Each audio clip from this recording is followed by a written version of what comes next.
नमस्कार, DD news पर आप दो टूक देख रहे हैं। मैं हूं अशोक श्रीवास्तव। राजनीति को आपने बहुत बदलते देखा होगा, राजनेताओं को भी बहुत बदलते देखा होगा, लेकिन राजनीति और राजनेताओं को इस तरह से बदलते नहीं देखा होगा जैसे पिछले 2 दिन से देख रहे हैं न सिर्फ दिल्ली के लोग बल्कि देश की जनता। जी हां, आप समझ गए होंगे मेरा इशारा किस तरफ है। मैं बात कर रहा हूं दिल्ली के मुख्यमंत्री अरविंद केजरीवाल की। कट्टर ईमानदार अब जेल से चलाएंगे सरकार। सोचिए क्या दिन आ गए हैं। एक दौर था जब खुद को कट्टर ईमानदार कहते थे, लेकिन अब जेल से सरकार चलाने की बात कर रहे हैं। मैं बात कर रहा हूं अरविंद केजरीवाल की, जिनको कल ईडी ने गिरफ्तार किया था शराब घोटाले के मामले में, और आज देर शाम अदालत ने ईडी को 6 दिन की रिमांड जो है अरविंद केजरीवाल की दे दिया। 28 तारीख तक अरविंद केजरीवाल रिमांड पे रहेंगे। ईडी उनसे पूछताछ करेगी, और आज दिन भर जो अदालत में कार्रवाई चली उसको लेकर के एक तरफ अरविंद केजरीवाल की तरफ से कई वकील पेश हुए, उन्होंने अलग अलग दलील दी, लेकिन ईडी ने भी अपनी ओर से तमाम बातें रखी और ईडी ने साफ तौर पर कहा कि अरविंद केजरीवाल ही इस पूरे घोटाले के सूत्रधार हैं। अरविंद केजरीवाल इस घोटाले के किंग पिन हैं, जिन्होंने दरअसल इस पूरे घोटाले को अंजाम दिया, और इस घोटाले के बारे में उनको एक एक कदम कदम की जानकारी थी। और इस पूरे मामले में 100 करोड़ रुपए से ज्यादा पैसा जो है वो साउथ की लॉबी से लिया गया, जिसे अरविंद केजरीवाल और आम आदमी पार्टी ने गोवा के चुनाव में खर्च किया। ईडी की तरफ से कई पुख्ता जानकारियां रखी गई। हालांकि आम आदमी पार्टी ने आज दिन भर सड़कों पर प्रदर्शन किया। एक बार फिर से आम आदमी पार्टी और उसके साथ साथ कांग्रेस भी कह रही है कि यह सिर्फ और सिर्फ लोकतंत्र पर कुठाराघात है, और इसके विरोध में आज कांग्रेस और इंडिया अलायंस, यानी कि जिसमें आम आदमी पार्टी के नेता थे, कांग्रेस के नेता थे, वो सब चुनाव आयोग का दरवाजा खटखटाने भी पहुंचे, और चुनाव आयोग को उन्होंने कहा कि ये एक तरह से लोकतंत्र पर कुठाराघात हो रहा है। लेकिन अदालत में ये तमाम राजनीतिक पैंतरेबाजी धरी की धरी रह गई, जब देर शाम अदालत ने अरविंद केजरीवाल को 6 दिन की रिमांड पर भेज दिया। ईडी का कहना है कि 6 दिन के अंदर, यानी ईडी ने हालांकि 10 दिन की रिमांड मांगी थी, लेकिन उन्होंने फिलहाल 6 दिन की रिमांड मिली है। तो अब कुल मिलाकर होगा ये कि इस बार होली जो है वो अरविंद केजरीवाल की होली वो ईडी की रिमांड में यानी सलाखों के पीछे बीतेगी। इससे पहले आपको मालूम है दिवाली पर संजय सिंह को गिरफ्तार किया गया था, और उनको भी अब 6 महीने से ज़्यादा हो गए हैं कि जब वो गिरफ्त में हैं। और इससे पहले मनीष सिसोदिया, ये सब शराब घोटाले में आम आदमी पार्टी के तमाम नेता हैं जो गिरफ्तार हुए थे। और बार बार सवाल यही उठ रहा है, जो राजनीति बदलने आए थे आज वो खुद बदल गए। जो ईमानदारी लेकर आए थे, राजनीति में दावा करते थे, जो भ्रष्टाचारियों को जेल भेजने की बात करते थे, आज वो खुद भ्रष्टाचार के मामलों में जेल की सलाखों के पीछे हैं।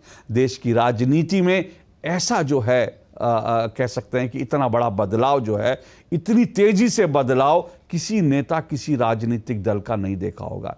दो टूक में आज हम इसी पर चर्चा करेंगे। लेकिन बदलाव सिर्फ और सिर्फ आम आदमी पार्टी में नहीं हुआ है, बल्कि बदलाव कांग्रेस में भी हुआ है। वो कांग्रेस जो कल तक ये दावा करती थी कि दिल्ली का शराब घोटाला उसने उजागर किया, आज वो अरविंद केजरीवाल को शराब घोटाले में बचाने के लिए आम आदमी पार्टी के साथ कंधे से कंधा मिलाकर सड़कों पर उतरी हुई है। और आज दिन भर कांग्रेस के नेताओं के वो पुराने बयान दिन भर सोशल मीडिया पर वायरल हो रहे थे। अरविंद केजरीवाल के पुराने बयान वायरल हो रहे थे, ऐसे बयान जिसमें अरविंद केजरीवाल ये कह रहे थे कि एक भी भ्रष्टाचारी को छोड़ा नहीं जाना चाहिए। अरविंद केजरीवाल ये कह रहे थे कि भ्रष्टाचारियों की जगह जेल की सलाखों के पीछे हैं, और अगर मैं करप्शन करूंगा तो मुझे भी जेल की सलाखों में डाल देना। अरविंद केजरीवाल ये कह रहे थे कि एक भी आरोप लगे तो तुरंत इस्तीफा दे देना चाहिए। लेकिन आज आरोप ही नहीं लगे हैं, बल्कि अरविंद केजरीवाल की गिरफ्तारी हो चुकी है, ईडी को उनकी रिमांड मिल चुकी है। लेकिन इसके बावजूद अरविंद केजरीवाल आज जेल से सरकार चलाने की बात कर रहे हैं। आज जब उनकी पेशी हुई, पेशी के बाद जब उनकी रिमांड मिल गई, उस वक्त जब उनको रिमांड के बाद वापस ले जाया जा रहा था, तो उन्होंने मीडिया से बातचीत करते हुए कहा कि वो इस्तीफा नहीं देंगे और जेल से सरकार चलाएंगे। क्या राजनीति में, देश की राजनीति में इससे शर्मनाक कोई उदाहरण आपको मिलेगा? मुझे नहीं लगता कि देश में इससे शर्मनाक उदाहरण कोई मिलेगा। 1997 में लालू यादव पर जब करप्शन का आरोप लगा था, और अब तो वो कन्विक्ट हैं, लालू यादव तक ने इस्तीफा दे दिया था। हालांकि उन्होंने मुख्यमंत्री की कुर्सी अपनी पत्नी को सौंप दी थी, लेकिन लालू यादव, जिनको इस देश में भ्रष्टाचार के मामलों में जिन्होंने एक तरह से नए रिकॉर्ड कायम किए थे, उन्होंने तक इस्तीफा दे दिया था। लेकिन अरविंद केजरीवाल कह रहे हैं इस्तीफा तो मैं नहीं दूंगा।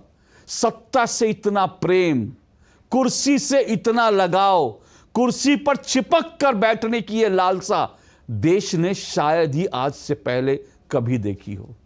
यह दिल्ली की आम आदमी पार्टी है।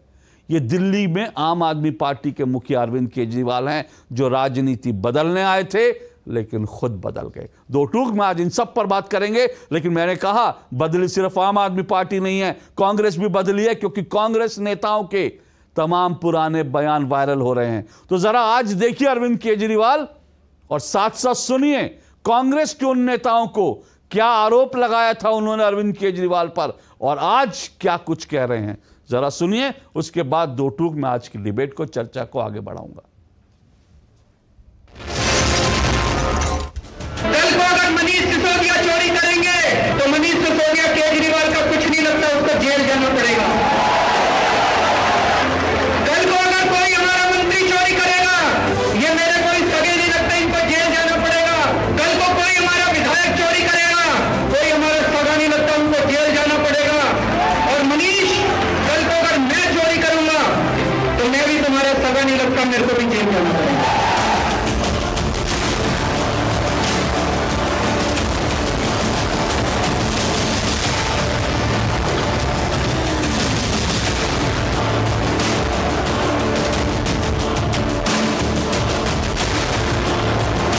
की राजनीति है, प्रतिशोध की राजनीति है, और उसमें दो राय नहीं हो सकती कि विपक्षी एकता से इंडिया गठबंधन, जो न केवल गठबंधन है पर जनबंधन है, उससे घबराई हुई है बीजेपी, बौखलाई हुई है। पहले झारखंड के मुख्यमंत्री को गिरफ्तार किया, अभी दिल्ली के मुख्यमंत्री को गिरफ्तार किया गया है। लिकर स्कैम सीधे सीधे अब ये एस्टैब्लिश हो गया है कि कम से कम 100 करोड़ की रिश्वत ली गई, कम से कम 100 करोड़ की रिश्वत। और उसके अंदर फेस टाइम के ऊपर केजरीवाल से बिजनेसमैन से बात कराई गई, और बिजनेसमैन से बात कराने के बाद होलसेल डीलर्स को, जो प्राइवेट होलसेल डीलर्स हैं, उनको 12% कमीशन 5% से बढ़ा करके 12% कमीशन ये करी गई। और उसके अंदर शर्त ये रखी गई कि 6% किकबैक आम आदमी पार्टी और केजरीवाल को दिया जाएगा। और मनी ट्रेल भी एस्टैब्लिश हो गया है कि वो पैसा 100 करोड़ रुपए गोवा के इलेक्शंस के अंदर आप पार्टी ने इस्तेमाल किया और कांग्रेस के खिलाफ में किया, क्योंकि जो वोट वहां पर उनको मिले वो कांग्रेस के खिलाफ में मिले। लोगों के सिर पर मौत का साया मंडरा रहा था और लोग बिना ऑक्सीजन के बेदम होकर तड़प तड़प कर दम तोड़ रहे थे, तब दिल्ली की अरविंद केजरीवाल जी की आम आदमी पार्टी की सरकार शराब की नीति पर काम कर रही थी। इस पूरे प्रकरण पर प्रकाश डालने का काम, इस पर कार्रवाई करने की बात सिर्फ और सिर्फ कांग्रेस पार्टी ने दिल्ली शहर में करी। सीबीआई की जांच के डर से, जांच के बाद ही दिल्ली की आम आदमी पार्टी सरकार ने इस नीति को वापस क्यों लिया, और उस नीति को, जिसे ये शीला दीक्षित जी की भ्रष्ट नीति बताते थे जब वो सत्ता में थी, उसे ही लागू क्यों किया। माफिया का जो सरगना होता है वही सबसे ज्यादा नहीं लिप्त होता किसी भी गलत काम में, उसके ऊपर से नीचे पूरे लोग होते हैं, और धीरे धीरे परतें उसी से खुलती है। कभी बड़ा माफिया ने शुरू में पकड़ा जाता है, उसके जो जितने सिपह सालार होते हैं। और हुआ इनका क्या कि मुझे लगता है इनको ऐसा लगा कि रोज हम कट्टर ईमानदार बोलते हैं, कोई हम पे शक नहीं करेगा, इसलिए हम जो चाहे नीचे कर सके। अब वो पाप का घड़ा भर गया है। तो संदीप दीक्षित कांग्रेस के नेता कह रहे थे परतें धीरे धीरे खुलती हैं और पाप का घड़ा भर गया है।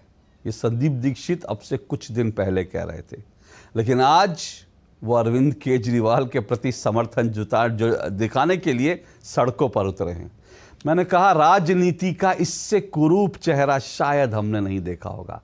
लेकिन चलिए, जो भी है इस सब पर आज चर्चा करेंगे। मेरे साथ आज जो लोग जुड़ रहे हैं परिचय करवा दूं। मेरे साथ शुभेंदु शेखर अवस्थी हैं बीजेपी की तरफ से, मेरे साथ संजीव कौशिक हैं। संजीव कौशिक राजनीतिक विश्लेषक, आम आदमी पार्टी समर्थक हैं।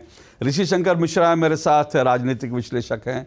और मेरे साथ मनोज नागपाल हैं। मनोज नागपाल आप पहले भी मिले होंगे। मनोज नागपाल दिल्ली में जो आम आदमी पार्टी ने जो शराब घोटाला किया था ना, उस घोटाले के विरोध में आम आदमी पार्टी के कई नेताओं ने, कई कार्यकर्ताओं ने गली गली में शराब के ठेके खुलने के विरोध में आम आदमी पार्टी से इस्तीफा दिया था। उन्हीं में से एक मनोज नागपाल हैं जिन्होंने आम आदमी पार्टी से इस्तीफा दिया था, ये कहकर कि इस तरह से शराब घोटाला गलत है, और इसके विरोध में आए थे। आज मेरे साथ हैं। चले, चारों मेहमानों का बहुत बहुत शुक्रिया और स्वागत।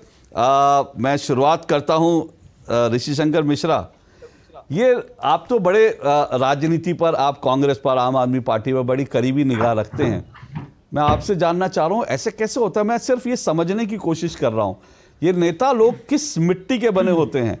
अभी मैं सुन रहा था ना, हम लोग बार बार सुन रहे थे, ये वही जो हैं कांग्रेस के नेता शीला दीक्षित के बेटे जो हैं संदीप दीक्षित, इन्होंने कहा पाप का घड़ा धीरे धीरे भरता है। और इन्होंने कहा जो धीरे धीरे परतें खुलती हैं, पहले जो माफिया डॉन होता है वो नहीं पकड़ा जाता, पहले चारों लोग पकड़े। आज वो अरविंद केजरीवाल के समर्थन में सड़कों पर उतरे हैं। क्या कहेंगे आप? देखिए अशोक जी, मेरा स्पष्ट मानना है कि भ्रष्टाचार को लेकर हिंदुस्तान में जितने तमाम पॉलिटिकल पार्टी हैं उनका स्टैंड करीब एक सा है। परिस्थितियों के हिसाब से तमाम पॉलिटिकल पार्टियों की नज़र में भ्रष्टाचारी ईमानदार हो जाते हैं, और ईमानदार जो लोग हैं वो भ्रष्टाचारी हो जाते हैं। चाहे वो कोई भी पार्टी हो, कांग्रेस हो, भाजपा हो, आम आदमी पार्टी हो, कोई भी पार्टी हो, आप तमाम जितने भी सियासतदान हैं उनके बयानों को उठाकर देखेंगे और परिस्थिति के हिसाब से जो मूवमेंट चेंज होते हैं, जो पार्टी जो आज आम आदमी पार्टी में है वो कल कांग्रेस में है, जो आज कांग्रेस में है वो कल भाजपा में है। और इस प्रकार के आरोप प्रत्यारोप का दौर आप देखे होंगे अशोक जी। आप देश के जाने माने पत्रकार हैं और बड़ा अनुभव है आपके पास। पहला सवाल आम आदमी पार्टी से मेरा है कि जिस अरविंद केजरीवाल ने नैतिकता, ईमानदारी को लेकर एक बड़ा आंदोलन किया दिल्ली में, और आंदोलन से उठी हुई पार्टी जो नैतिकता और ईमानदारी की पाठ तमाम सियासतदानों को पढ़ाने का काम किया, क्या यह नैतिकता उनकी ये नहीं बनती है? चाहे वो आरोप सही हो या गलत हो, यदि उन पर आरोप लगे हैं तो सर्वप्रथम उनको मुख्यमंत्री पद से इस्तीफा दे देनी चाहिए। इसमें कोई दो राय नहीं है। आप पे आरोप लगे हैं, जांच होंगे, आपको कोर्ट पे कम से कम भरोसा रखना होगा। आप ईडी, सीबीआई, इनकम टैक्स पे भरोसा मत रखिए, पर ऋषि जी, कोर्ट में कम से कम। पर ऋषि जी, आप जो कह रहे हैं, मतलब ये तो पहला स्टेप था। अब तो अरविंद केजरीवाल इससे 2 कदम आगे निकल गए। ईडी में उनको रिमांड भी मिल गई, उसके बाद वो रिमांड पे चले गए हैं। उसके बावजूद वो कह रहे हैं जेल से सरकार चलाएंगे। तो जो नेता कल तक ये कहता था कि एक भी आरोप लगे इस्तीफा दे देना चाहिए, आज वो कह रहा है कि मैं जेल से चलाऊंगा सरकार। ऐसी सत्ता लोलुपता तो हमने इससे पहले कभी नहीं देखी।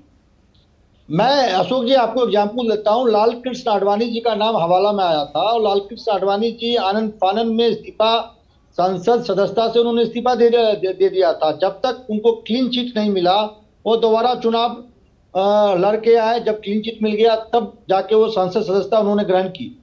तो इस प्रकार के कई एग्जाम्पल इस देश में रहे हैं। और Arvind Kejriwal no doubt popular नेता हैं दिल्ली में। ये बात मानना होगा कि बीजेपी अपने स्वर्ण काल में भी, जो ये 14 से अब तक सबसे बेस्ट पीरियड में मानता हूँ बीजेपी का, उस काल में भी बीजेपी खासकर विधानसभा चुनाव में अरविंद केजरीवाल को चुनावी पटकनी नहीं दे पाई है।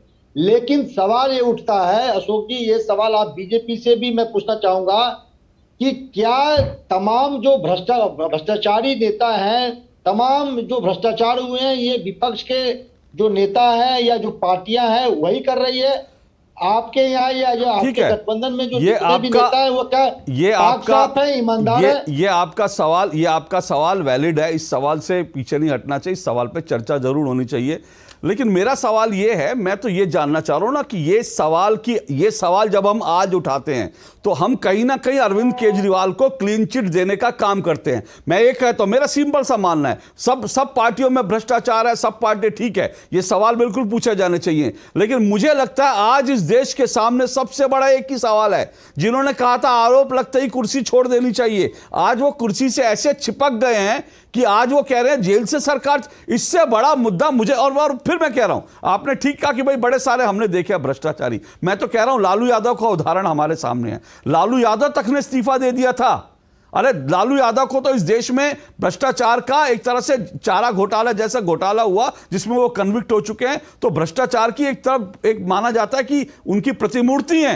लेकिन लालू यादव को भी पीछे छोड़ दिया आज अरविंद केजरीवाल ने, ये कह के कि जेल से सरकार चलाएंगे। मैंने अशोक जी ओपनिंग रिमार्क में ही कहा कि नैतिकता के नाम पे अरविंद केजरीवाल को तुरंत मुख्यमंत्री पद से इस्तीफा दे देनी चाहिए। क्या आम आदमी पार्टी में अरविंद केजरीवाल के अलावा ऐसा कोई विधायक या नेता नहीं है जो मुख्यमंत्री पद को संभाल सके, पार्टी को संभाल सके? ओके, आप पे आरोप है, आप उस प्रक्रिया से गुजरिए, पाक साफ होके आइए, फिर से दोबारा मुख्यमंत्री बनिए। बिल्कुल, लेकिन जो आरोप आप पे आरोप है, आपको कोर्ट पे विश्वास करना होगा। एग्जैक्टली, ये बात बिल्कुल जी, मैं वही कह रहा हूं, संजीव कौशिक, अरविंद केजरीवाल का एक और पुराना बयान आज वायरल हो रहा है जिसमें उन्होंने कहा था पता नहीं इस कुर्सी में क्या है, जो इस कुर्सी में आता है वो जो है वो करप्ट हो जाता है, वो चोर हो जाता है, बेईमान हो जाता है, पता नहीं इस कुर्सी में क्या है। अब तो ये लगता है ये कुर्सी में आकर चोर बेईमान करप्ट तो होता ही है, इस कुर्सी में आके ऐसा चिपक जाता है। इस कुर्सी में ऐसा क्या है कि चिपक गए हैं, छोड़ना नहीं चाहते?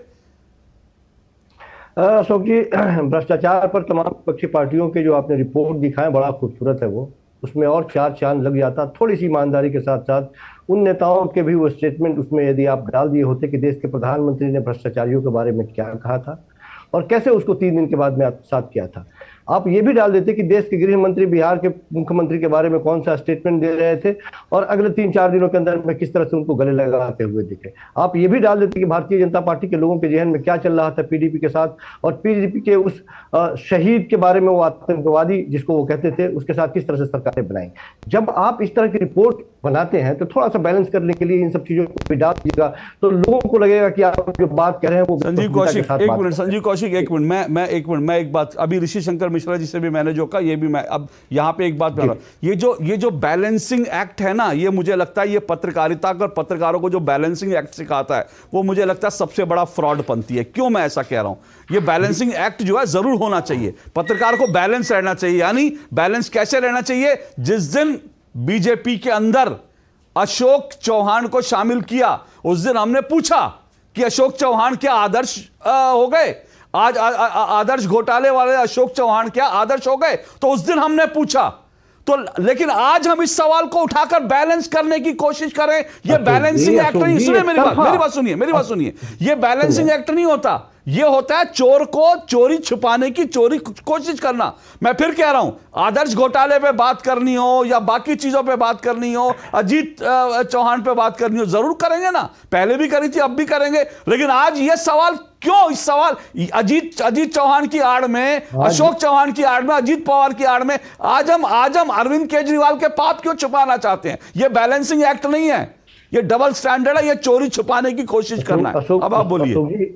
अशोक जी, इस तरह से तो रक्षात्मक बैटिंग भारतीय जनता पार्टी के प्रवक्ता को करना चाहिए, आप क्यों कर रहे हैं? मैं क्यों कर रहा हूं? हाँ, बिल्कुल सही बात है। मैं इसलिए कर रहा हूं, सुनिए, मैं इसलिए कर रहा हूं क्योंकि मैं पत्रकार हूं। मुझे लगता है कि ये जो आप बैलेंसिंग एक्ट वाली जो खेल खेलते हैं ना कि पत्रकार बैलेंस हो, तो इसने भी चोरी करी, उसने भी चोरी करी, तो आज सुनिए मेरी बात सुनिए, इसने भी चोरी करी, उसने भी चोरी करी, तो इसलिए अरविंद केजरीवाल चोर नहीं है। एक चोर इंटू दूसरा चोर इंटू अरविंद केजरीवाल ईमानदार, ये खेल हम नहीं खेलते। ये बाकी बैलेंसिंग एक्ट दूसरे करते होंगे, अशोक श्रीवास्तव ये बैलेंसिंग एक्ट नहीं करता। चोर को चोर कहने की हिम्मत रखनी चाहिए।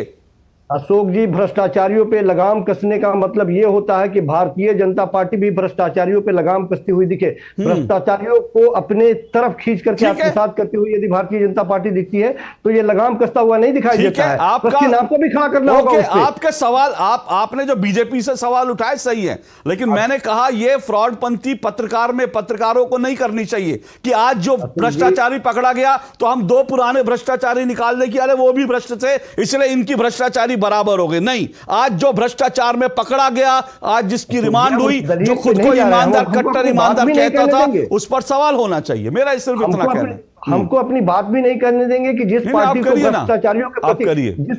भ्रष्टाचारियों के प्रति इतनी मुखरता के साथ और सफाई के साथ मजबूत होता हुआ दिखा रहे हैं, उनकी स्थिति क्या है कम से कम सुन तो लीजिए। मैं वही तो कह रहा हूं कि हमें कोई एतराज नहीं है, किसी भी भ्रष्टाचारी के लिए जगह जेल में होनी चाहिए, लेकिन क्या भ्रष्टाचारियों से लड़ने के बहाने भारतीय जनता पार्टी विपक्षी पार्टियों से लड़ेगी? यदि इलेक्शन 2024 का लड़ना चाहती है तो इस तरह से विपक्षी पार्टियों के खाते सीज कर देगी, प्रमुख नेताओं को जेल में डाल देगी, जेल में डाल देगी और उसके बाद में इस तरह की कार्रवाई करेगी। अरे हिम्मत है तो आइए, सब किसी को जब जेल में ही आप डाल देंगे, लड़ेंगे किससे आप? तो चलिए, एक लौटा 1 लाख चलो रे, फिर जिस तरह की कार्रवाई करनी है आप घोषित कर दिए। चुनाव लड़ने की ही क्या जरूरत है? मैं सिर्फ ये कह रहा हूं कि कल की बात मैं कह रहा हूं कि ईडी ने यदि लगातार ये कोशिश की, कोर्ट की तरफ ये बात समझाने की कोशिश की कि ये याचिका सुनवाई योग्य नहीं है, कोर्ट ने क्या कहा? याचिका सुनवाई योग्य है, तो कम से कम इस बात का इंतजार तो कर लेते ना।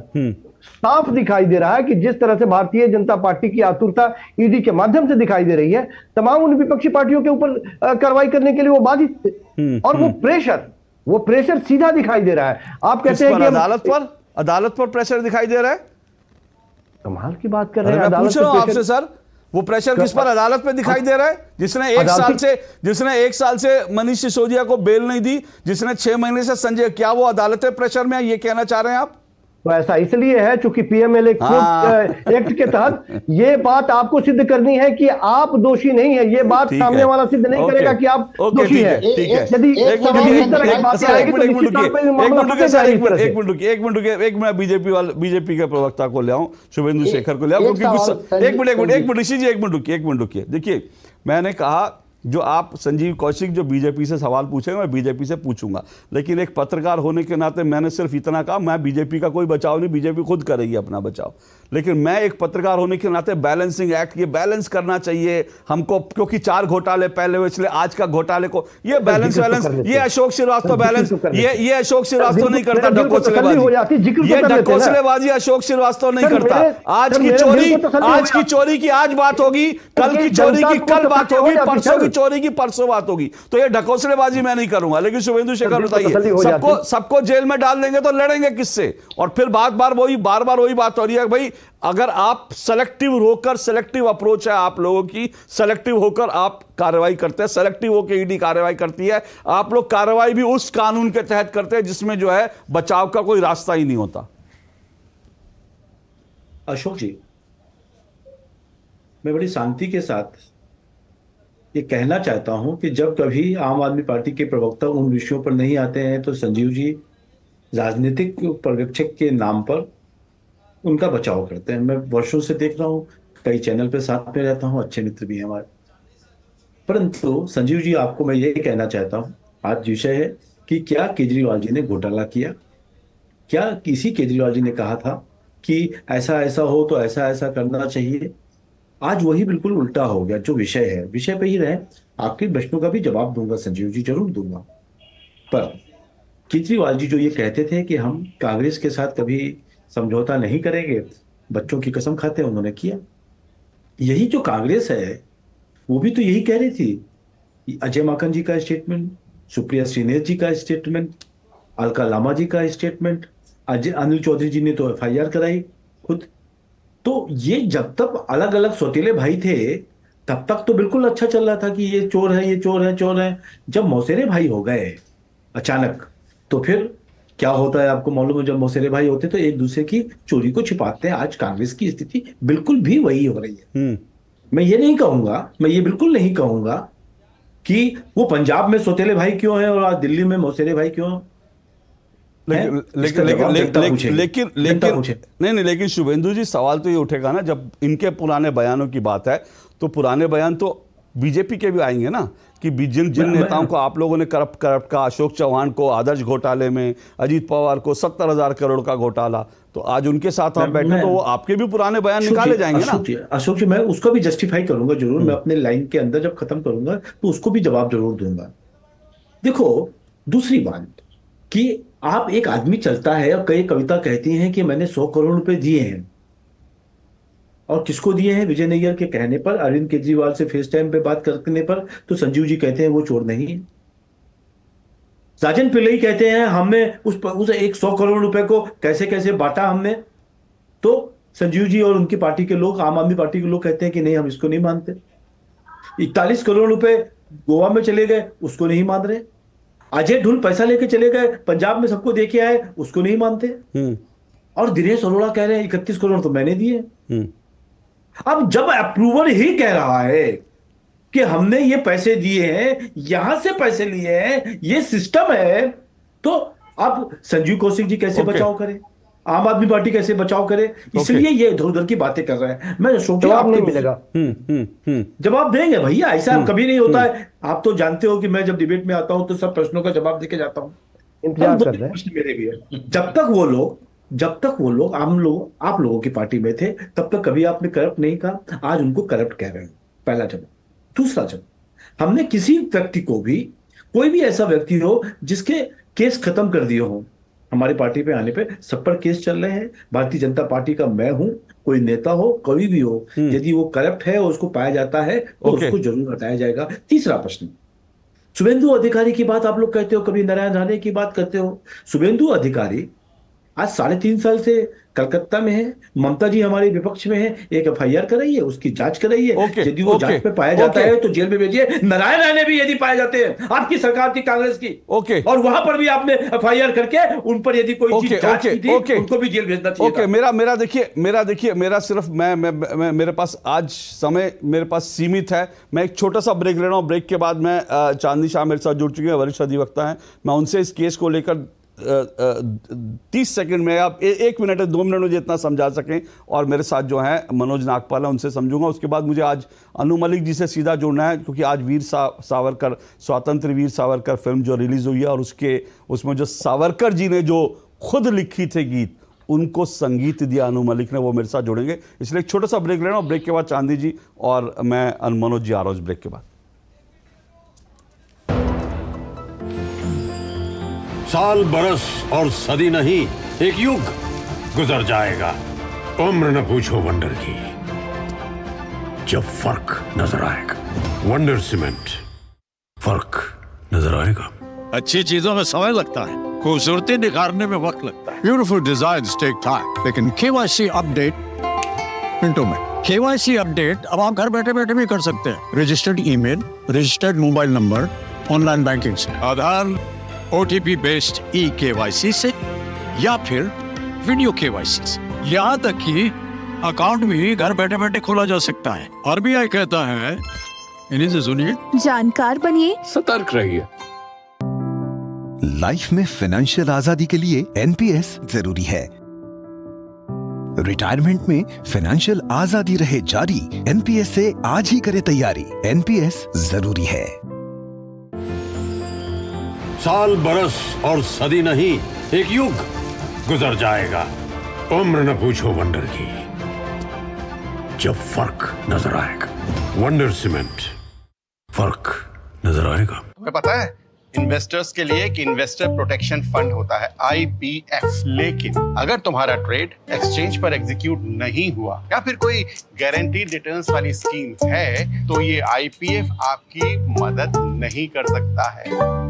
और अगर आपका ब्रोकर ही डिफॉल्टर बन जाए तो फिर IPF आपको कॉम्पेंसेशन दिला सकता है। कहां से सीखा? NSE की साइट पर। समझ कर इन्वेस्ट कर। टेक स्टार्टअप सॉलिड था, प्लान था कड़क, करना था समथिंग ग्रेट, पर शुरू से प्रॉब्लम्स ने घेरा यूं कि बिजनेस हुआ अपना लम्बेट।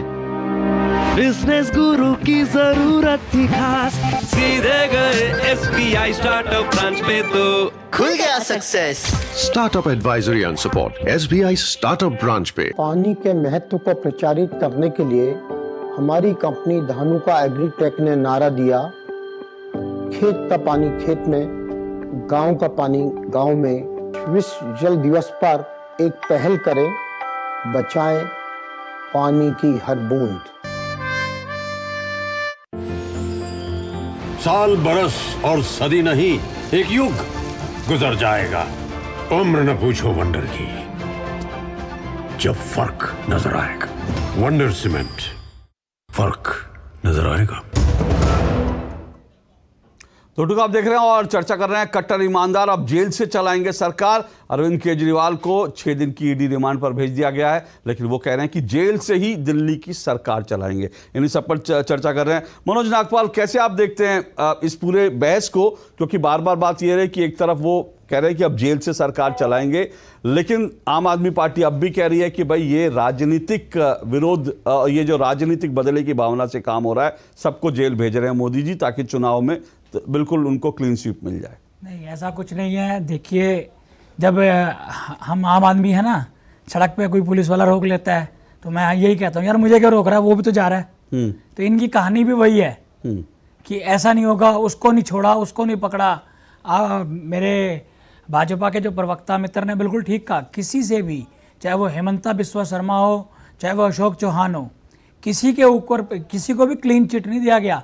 सभी कोर्ट में जाकर के वो मुझे आप बताइए, आपने क्योंकि इस इशू पर छोड़ा था आम आदमी पार्टी, क्या आज आप संतुष्ट हैं कि आपने जिस संघर्ष को शुरू किया वो किसी मुकाम तक? मेरा संघर्ष बिल्कुल ठीक जगह पे पहुंचा है और सभी पत्रकार बंधुओं के माध्यम से बिल्कुल सही जगह पहुंचा है और बिल्कुल संतुष्ट हूँ और मैं बल्कि प्रसन्न हूँ। पहला आज़ाद भारत के इतिहास में शायद पहली बार हुआ है कि किसी की गिरफ्तारी का भी जश्न मनाया गया है।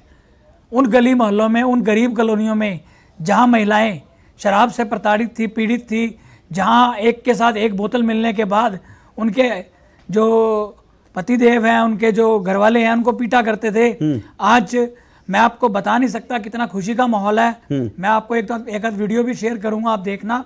और बधाइयों का सिलसिला जो चल रहा है, जैसे अरविंद केजरीवाल ना होकर के कोई रावण गिरफ्तार हो गया है। नहीं, तो ऐसे शब्दों का इस्तेमाल मैं नहीं करूंगा अपने शो में। माफी चाहूंगा। जो कोई बहुत बड़ा कोई विलेन पकड़ लिया, तो इस प्रकार का माहौल सा बना हुआ है। मैं बिल्कुल संतुष्ट हूं और कोर्ट की कार्रवाई भी आप क्लियरली देख लीजिए। कोर्ट ने भी बड़ा क्लियर कहा है कि एक पॉलिटिकली बड़ा आदमी अगर इन्वॉल्व है तो क्या मैं कानूनों को बाईपास कर दूं? ओके, सुप्रीम कोर्ट ने भी वापसी की है इनको। मैं चांदनी शाह मैं आपसे समझना चाह रहा हूं, अब तर्क ये दिया जा रहा है कि भाई ये तो पूरा केस जो है ईडी में है और ईडी को ऐसी ताकत है कि इसमें कोई जाएगा तो आपको खुद का बचाव करना पड़ेगा। ये कहकर आम आदमी पार्टी की तरफ से बचाव किया जा रहा है कि भाई देखिए इस मामले में कुछ नहीं है, लेकिन सिर्फ क्योंकि ये कानून ऐसा है इसलिए उनको बेल नहीं मिली है। तो अशोक जी कहना है, दीज आर द टैक्टिक्स, जो एक बार कोई पकड़ा जाता है तो फिर ऐसे ही बोलते हैं कि नहीं कुछ नहीं है। कोई भी चोर ये नहीं कहता कि हाँ मैं चोर हूँ, मैंने चोरी की है। बहुत ही कॉन्क्रीट एविडेंसेस प्रेजेंट किए हैं ईडी ने कोर्ट में कि एक्साइज पॉलिसी को ऑल्टर किया गया था ताकि गोवा इलेक्शंस को फंड किया जा सके। और ये जो बेसिस है वो आम आदमी पार्टी के एक कैंडिडेट के स्टेटमेंट के बेसिस पे है। यानी आम आदमी पार्टी के कैंडिडेट्स को भी पैसे मिले थे चुनाव लड़ने के लिए। ठीक है, ये नंबर 1। नंबर 2, मैंने कल भी आपको बताया था कि वहां से भी स्टेटमेंट्स आए हैं जिन्होंने होर्डिंग्स लगाए हैं आम आदमी पार्टी के, उनको भी पैसे मिले हैं। हवाला जिन्होंने हवाला से पैसे ट्रांसफर करे उनको भी पैसे मिले हैं। ठीक है, उसके बाद ASG राजू जी ने एम्फसाइज किया कि ईडी के पास ग्राउंड्स है ये सस्पेक्ट करने के लिए कि आम आदमी पार्टी को किकबैक्स मिले थे under the defunct Delhi excise policy और जिससे हवाला ट्रांजैक्शंस हुए थे। उसके बाद एक बहुत ही महत्वपूर्ण बात ASG राजू जी ने कही कि he considers Kejriwal as the kingpin of the alleged scam. और ये जो अक्यूज हैं कि इन्होंने बिजनेसमैन से किकबैक्स लिए हैं, और उनका जो अरेस्ट हुआ है वो इस कनेक्शन में हुआ है। तो जो ईडी की जो आर्ग्यूमेंट्स है वो केजरीवाल के जो स्कैम पे जो फोकस है, प्लस उनका जो नॉन कोऑपरेशन था पूरे इन्वेस्टिगेशन, 9 समन्स को इवेड करना, समन्स जब ईडी आपको बुला रही है, कोर्ट आपको बुला रहा है, आप उसको आप जा नहीं रहे हो, दैट इज आप तौहीन कर रहे हो। जाहिर सी बात है, इसमें बड़े सारे पेच हैं और जिसको लेकर आपने इशारा किया, लेकिन मैं माफी चाहूंगा, आज मेरे पास फिलहाल समय इतना ही है, पर यह डिबेट तो अभी जारी रहेगी 28 तारीख तक। मैं उनको रिमांड पे है, लेकिन आज के लिए मैं आप सबको माफी के साथ शुक्रिया भी करता हूं, क्योंकि मेरे साथ अनु मलिक जी जुड़ रहे हैं छोटे से ब्रेक के बाद। बहुत बहुत शुक्रिया आप सबका। अनु मलिक जी आज मेरे साथ जुड़ेंगे, लेकिन किस लिए जुड़ेंगे मैं उससे पहले बता दूं, पहले मैं आप सबका शुक्रिया कर दूं, बहुत बहुत शुक्रिया। देखिए, आज जो है एक बहुत शानदार फिल्म रिलीज हुई है, हालांकि जनता तय करेगी कितनी शानदार है, लेकिन विषय बड़ा शानदार, और विषय है स्वतंत्र वीर सावरकर।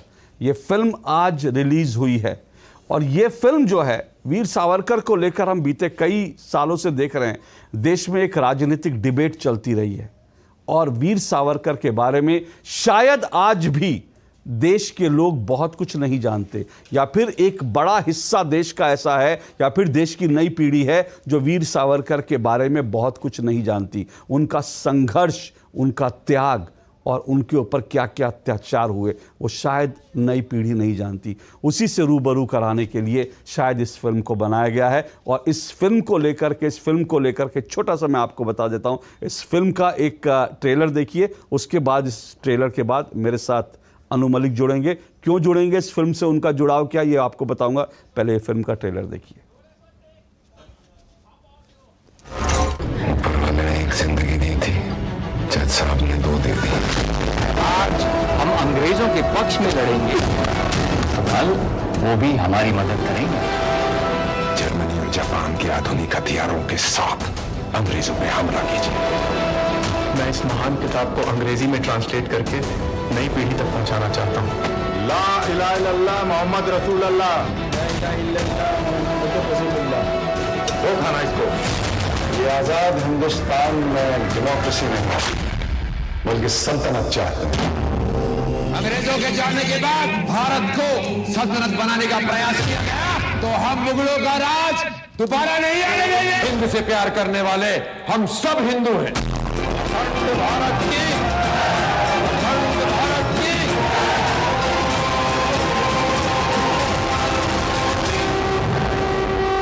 आपने कभी सोचा है कि कांग्रेस के किसी मेंबर को काला पानी की सजा क्यों नहीं हुई? ना ऐसा देश था, ना ऐसा देश है, ना ऐसा देश होगा ना होगा।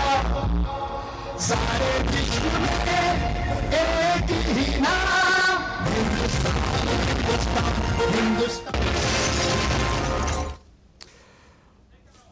सारे विश्व में एक ही नाम हिंदुस्तान। ये जो गीत है, ये गीत दरअसल स्वतंत्र वीर सावरकर का लिखा हुआ है। वीर सावरकर ने 6000 से ज्यादा कविताएं लिखी थी, और ये कविताएं उन्होंने कागज पेन लेकर नहीं लिखी थी, बल्कि उन्होंने जेल की दीवारों पर, सेलुलर जेल की दीवारों पर लिखी थी। और इन्हीं में से जो एक गीत, जिसका मैंने एक हिस्सा आपको सुनाया, उस गीत को संगीत देने का जो कह सकते हैं सौभाग्य हुआ है, अनु मलिक जी को मिला है। इस फिल्म के 2 गीतों को अनु मलिक जी ने जो है संगीत दिया। अनु मलिक जी आज मेरे साथ जुड़ रहे हैं। अनु मलिक जी किसी जो है मोहताज नहीं है कि मैं उनका कोई परिचय दूं। अनु मलिक जी बहुत बहुत शुक्रिया 2 टूक में डीडी न्यूज़ में आपका जुड़ने के लिए, और बहुत बहुत शुक्रिया अनु मलिक जी। अनु मलिक जी, आपने यूं तो जो है हजारों फिल्मों को शायद संगीत दिया होगा, मेरे पास गिनती नहीं है।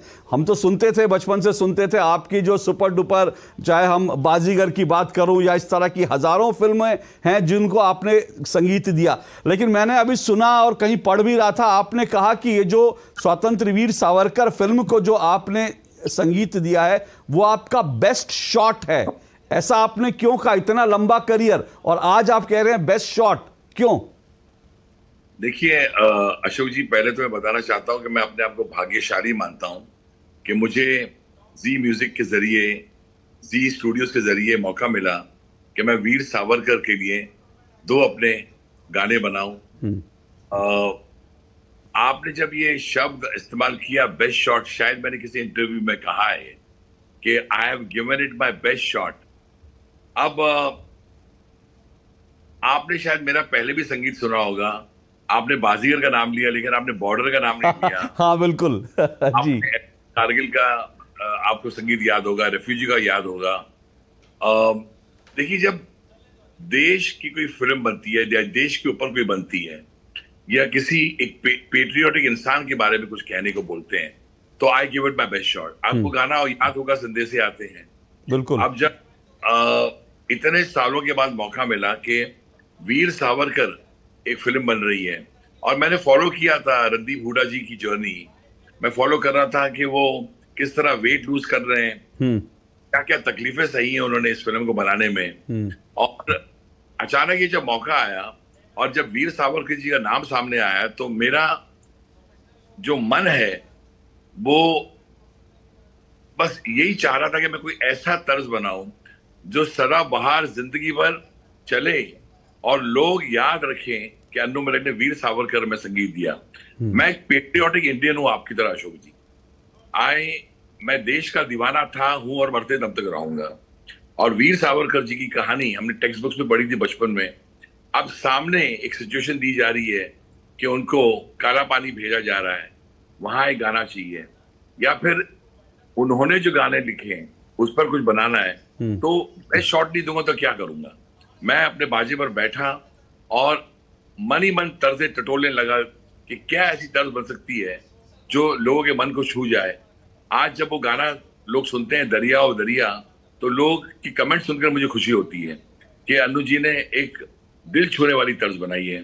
और ये सब because it's a patriotic film made with a lot of heart, और मैं छोटा सा एक कंट्रीब्यूटर हूं इस कहानी। अनु जी, आपने जो कहा ना कि मैंने सिर्फ एक करा, सच बात तो ये है कि आपने इतनी फिल्मों का उनका नाम लेते लेते शायद ना मेरे पास अगर नाम लेने लगूंगा तो पूरा कार्यक्रम खत्म हो जाएगा, और उतने नाम है कि जिसको याद करना भी बड़ा मुश्किल है। लेकिन इसमें कोई दो राय नहीं, चाहे बॉर्डर और रिफ्यूजी, इसमें जो गीत आपने दिए थे संदेश से आते हैं, वो कभी भूल नहीं सकते। लेकिन अगर इसकी बात करूं, ये आपको एक ऐसा गीत मिला था जो खुद स्वतंत्र वीर सावरकर ने लिखा था, और उनके बारे में कि उन्होंने 6000 कविताएं जेल की, सेलुलर जेल की दीवारों पर, ना उनके पास पेन था ना उनके पास जो है कागज था, दीवारों पर लिखा था। तो इस फिल्म के जो गीत के जो बोल हैं उसमें किस हद तक आप उतरे, क्योंकि वो उसको फील करना जो है वो अपने आप में एक बहुत बड़ा चैलेंज भी था और अपने आप में कहूँगा एक सौभाग्य भी आपको मिला। मैं अशोक जी कहना चाहता हूं कि मैंने अनगिनत रातें बिता दी। ये जो शब्द है धरती का अभिमान, इसके अंदर अनगिनत रातें बिताई हैं कि ये इतने अनोखे शब्द हैं, लेकिन इतने मन से लिखे हुए शब्द वीर सावरकर जी के। इसे ऐसी तर्ज दी जाए जो गुनगुनाने लायक और हमारी मिट्टी की तर्ज हो, क्योंकि वो उनका नाम क्या रखा था, स्वतंत्र या वीर कहते थे उनको। वो बड़े किस्म के इंसान थे। उन्होंने जो लिखा है कि अपने देश के बारे में, उसमें तर्ज भी ऐसी आनी चाहिए जो उन शब्दों को ऊंचा उठाए, क्योंकि वो बड़े ऊंचे शब्द हैं जो उन्होंने किया। मुझे तो लगता नहीं है कि अब मैं क्या बताऊं, मैंने कोशिश की है, मगर जो शब्द हैं वो रुला रहे थे। जब मैं पढ़ता जा रहा था मेरे आंखों में आंसू थे। आप पूरे शब्द जब पढ़े, पूरा गाना सुने आप, तो हिमगिरी का नाम लिया है उन्होंने, चीन जापान का नाम लिया उसमें, और कहा हमारे देश से बड़ा कोई देश ही नहीं है। वो जो बातें थी, वो जज्बा मुझे इतना अच्छा लगा, और अचानक तर्ज ऐसी बनी है। अच्छा, मैं ये बताना चाहता हूँ अपने सुनने वालों को कि बोलों पर तर्ज बनाना आसान नहीं था, क्योंकि लिखे हुए शब्द हैं और लिखे हुए शब्द को आप उसके खिलवाड़ नहीं कर सकते, उसके मीटर से या कुछ भी। जो शब्द है वो उस पर ही तर्ज बनानी है। तो जब इन्होंने सुना जी म्यूजिक ने, तो एक्चुअली बहुत इमोशनल हो गए। जी स्टूडियो बहुत इमोशनल हुआ, जी म्यूजिक बहुत इमोशनल हुआ कि ये धरती का अभिमान कैसे आया। इसमें वो जो आता है धरती का अभिमान, धरती का अभिमान, अभिमान, जो शब्द मुझे छुआ है, प्रियम वदा, ये जो शब्द है प्रियम वदा, प्रियम वदा प्रिय कर हिंदुस्तान, ये हमारा प्राण, यही प्राण, प्रियम वदा प्रिय कर हिंदुस्तान, बहुत सुने हैं बहुत है देखे, बहुत सुने हैं बहुत है देखे, देश अनेक महान महान महान, धरती का अभिमान। अभी जो तर्ज है दारा दी रा दी बाबा दा दा दा दा, ये हमारे हिंदुस्तान मिट्टी से जुड़ी हुई धुन है जो मेरे दिल से निकली हुई है। और ये निकली क्योंकि उनके शब्द मुझे बहुत पसंद आए जो उन्होंने लिखा है, और कहां से कहां गाना जाता है। आप गाना सुनिए धीरे धीरे, और उसपे फिर लाइन आती है, हिंदुस्तान हिंदुस्तान मेरी जान मेरी जान। ये सब किया है जो उनके मन में था, वो भावनाएं मैंने अपने धुन में बनाई। मैंने एक गीत सुना था और गीत वाकई जो है बहुत टचिंग है, लेकिन इसमें एक चुनौती और भी थी क्योंकि ये मूलतः जो है मराठी में लिखे हुए शायद थे, और इनका हिंदी में जो है सावरकर जी के जो पोते हैं उन्होंने इसका अनुवाद किया था शायद, इस है ना, उनके पोते अनुवाद किया है और मैं उनको नमन करता हूँ। बहुत ही जबरदस्त अनुवाद किया उन्होंने। और ये जो जब ट्यून निकली है तो उन्होंने भी सुना है, उनको बहुत पसंद आया और मुझे बहुत खुशी हुई है। और जनता ने जब जिन जिन ने सुना है वो धीरे धीरे ये कह रहे हैं कि ये बहुत अनोखी धुन है क्योंकि ये शब्द महान है।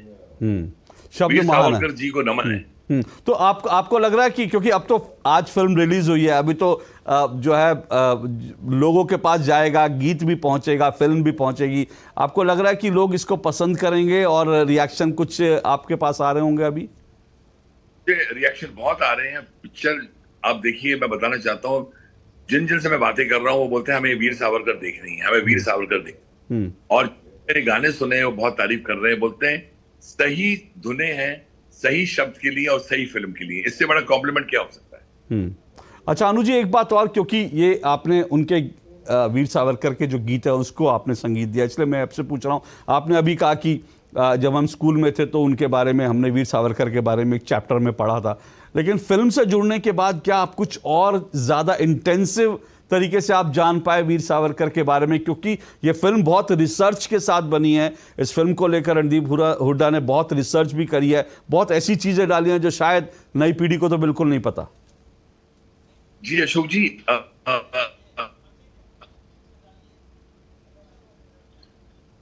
ये पता लगा कि ही वाज इन्फ्लुएंस, बचपन से ही वो बड़े वीर थे, उनको स्वतंत्र, उन्होंने वो भी मूवमेंट शुरू की थी, स्वदेशी मूवमेंट जो थी, जिसके बारे में टेक्स्ट बुक में कि भाई फॉरेन गुड्स को आप मत इस्तेमाल करो।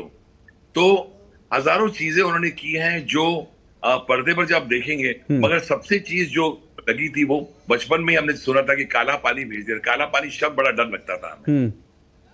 और जब वहां ये भी पता लगा कि उन्होंने बहुत मुसीबतें झेली काला पानी में वहां, और उसके बाद उन्होंने अपना संतुलन नहीं खोया, और फिर वो बाहर जब आए फिर वही उनकी वीरता थी। तो ये सब चीजों ने मुझे मूव किया, ये सीखने को मिला है। और आज जो फिल्म बनी है, हमारी जनता जब देखेगी तो वीर सावरकर जी ने क्या क्या किया उनको नजर आएगा।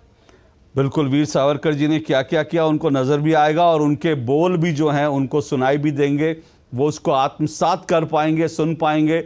और वीर सावरकर के गीत और उनकी कलम से लिखे हुए, कलम तो नहीं कहना चाहिए, मुझे नहीं मालूम उन्होंने क्या संघर्ष करके लिखा था, लेकिन वीर सावरकर के बोल हैं और अनु मलिक जी ने उसको संगीत दिया है। मुझे लगता है ये जो कॉम्बिनेशन है ये कम से कम दिल को छू लेने वाला है। बहुत बहुत शुक्रिया अनु मलिक जी, आप मेरे साथ जुड़े, और हमारे दर्शकों को और बाकी लोगों को आप कुछ कहना चाहेंगे? मैं सबसे यही कहना चाहता हूँ जो भी ये प्रोग्राम को देख रहे हैं, बहुत लोग देख रहे हैं, कि जरूर जाइए। वीर सावरकर जो फिल्म रणदीप हुड्डा जी उन्होंने काम किया है, लाजवाब काम किया है, और एक सदाबहार फिल्म बनी है। और संगीत सुनिए, फिल्म देखिए और जानिए इतने महान इंसान को जिनका नाम था वीर सावरकर। बिल्कुल, देश को जानना चाहिए। और बहुत बहुत शुक्रिया, आपने ये जो दो गीत इसके जो हैं उनको आपने संगीत दिया है, ये भी मुझे लगता है अमर हो जाएंगे, और ये आपके नाम के साथ जुड़ जाएंगे। वीर सावरकर के नाम के साथ तो जुड़े ही हैं, आपके नाम के साथ भी जुड़ जाएंगे, और शायद आपके बेस्ट शॉट के रूप में इतिहास इनको याद करेगा। बहुत बहुत शुक्रिया अनु मलिक जी, आपका दो टूक में जुड़ने के लिए बहुत बहुत शुक्रिया, थैंक यू सो मच। तो अनु मलिक जी हमारे साथ जुड़े थे। वीर सावरकर जो आज फिल्म रिलीज हुई है उसको लेकर के उन्होंने जो है दो गीतों को संगीत दिया है, उसी के बारे में हम उनसे बात कर रहे थे। बड़े सुंदर और दिल को छू लेने वाला गीत है, ज़रूर आप भी सुनिएगा। और अब अंत में वक्त है हमारे विनर का। पिछली बार हमने आपसे जो सवाल पूछा था, हमारे उस सवाल को लेकर सही जवाब और उसके विनर को बताने का। तो हमने जो सवाल पूछा था वो सवाल था ECI का ऐसा कौन सा ऐप है जो नागरिकों को चुनाव लड़ने वाले उम्मीदवारों को आपराधिक इतिहास के बारे में जानने में मदद करता है। इसका सही जवाब है कि know your KYC know your candidate app. जी हाँ, सही जवाब है KYC यानी नो योर कैंडिडेट ऐप। इस ऐप में जाकर आप अपने उम्मीदवार के बारे में, उसके इतिहास के बारे में जान सकते हैं। और आप सभी जिन लोगों ने क्विज में पार्टिसिपेट किया उनका बहुत बहुत शुक्रिया। और साथ साथ जो 3 लकी विनर्स हैं उनके नाम स्क्रीन पर आ रहे हैं। आप तीनों लोगों को आपका जो पुरस्कार है वो आप तक पहुंच जाएगा। तीनों लोगों को बहुत बहुत शुभकामनाएं। और इसी के साथ आज 2 टूक में मुझे इजाज़त दीजिए। आज के लिए इतना ही, लेकिन आपसे फिर मुलाकात होगी। फिलहाल के लिए नमस्कार।